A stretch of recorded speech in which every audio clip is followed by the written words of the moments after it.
Welcome to the show. Let's talk to Budgie Wright. He's a real estate consultant for Barbican Square Limited. Budgie, very good morning to you. Hey, Liz. Right, property. London collapsing, everything's imploding, big headlines, Brexit's being blamed, rising interest rates, Mr. Carney hiking up rates in November. Surely I should be cashing in and moving overseas. Well, I suppose if you've got a surfeit of property that you're making an enormous amount of money on still, then I can't see why you wouldn't maybe lighten the burden somewhat. But what we know of London property is that there is still insufficient at the affordable level. The numbers that are being shown are the headline numbers for the extended prime central market, really, because there is still an overwhelming demand for reasonably priced property, and we may or may not get there. Don't forget that if we see an issue with sales as we have, a slowdown in that market, people not moving because of the increase in tax burdens, the increase in stamp burdens, and an increase in people either extending upwards or outwards where they can to salvage what money they can from the transaction costs of current market, then we won't see an awful lot of turnover, therefore we won't necessarily see a lot of collapses. Those who can afford their mortgages into the teeth of an interest rate rise will continue to do so. Those who can't will move out. I would suggest that those will be the people who are already struggling anyway, and not those who have prepared for it and have an income that will outstrip any rise in their outgoings. So I don't necessarily see there being a collapse. It may stagnate for a while. Okay, well, let's put it another way, right? The village I live in, there's quite a few properties on the market at the moment. Let's just say the median average on that's £500,000, okay? Would you basically, if somebody bids you 490 at the moment, would you take the 490 bid on a 500 offer in the sense that it's only going to get worse over the next 12 to 18 months into the southeast? Well, there is a possibility of that, but then you've got to factor in. If you take a, what was that? If you take a 2.5%, say you take a 5% hit, or 10%. 25 grand. So you take a 25 grand hit.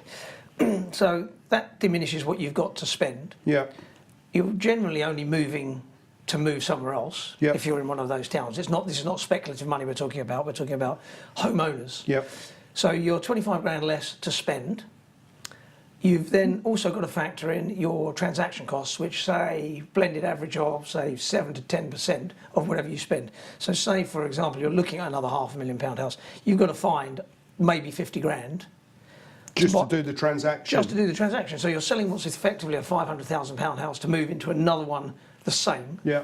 Which I don't know that you do. Usually it's an upturn or a downturn. Yeah.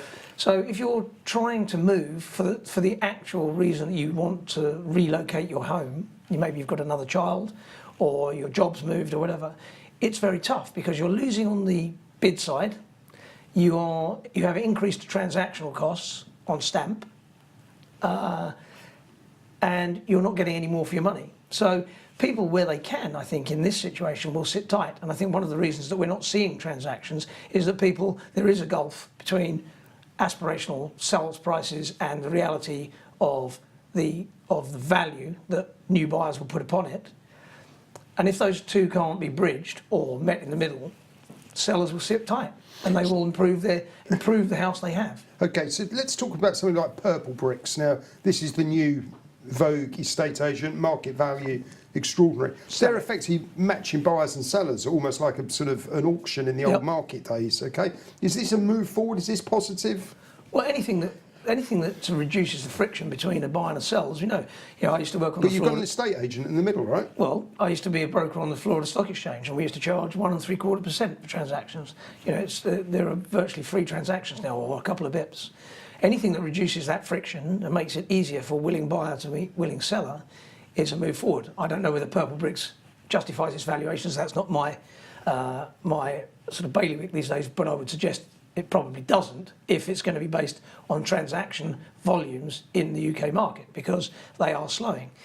My view is that there is still some more weakness to be had whilst we have uncertainty around Brexit, while we have it around the makeup of the government, whether it's Conservatives with May as she is, or not, or Labour.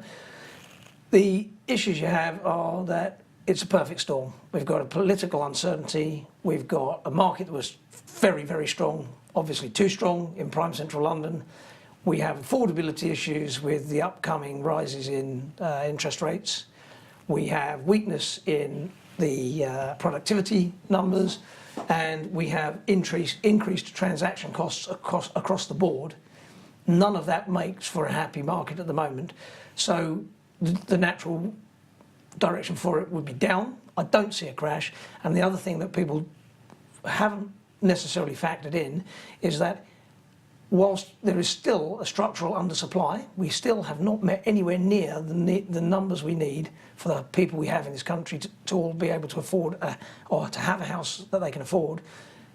The developers, if there is no market to sell into, will slow down their development, and they will land bank, and they will down tools, and they will wait for better market conditions, absent a move by a government to force them to use the sites that they already have in mothballs. Okay, we've run out of time. Final question, core castle. If I give you a castle anywhere around, where would you buy at the moment? Where offers the best value? Core castle? Core castle for me would be an HMO in Birmingham. Buy a home of multiple occupation, get yourself an 11-12% yield, manage it well, make it best in class. There's your money. We're all off to Birmingham. Budgie Wright, thank you very much indeed.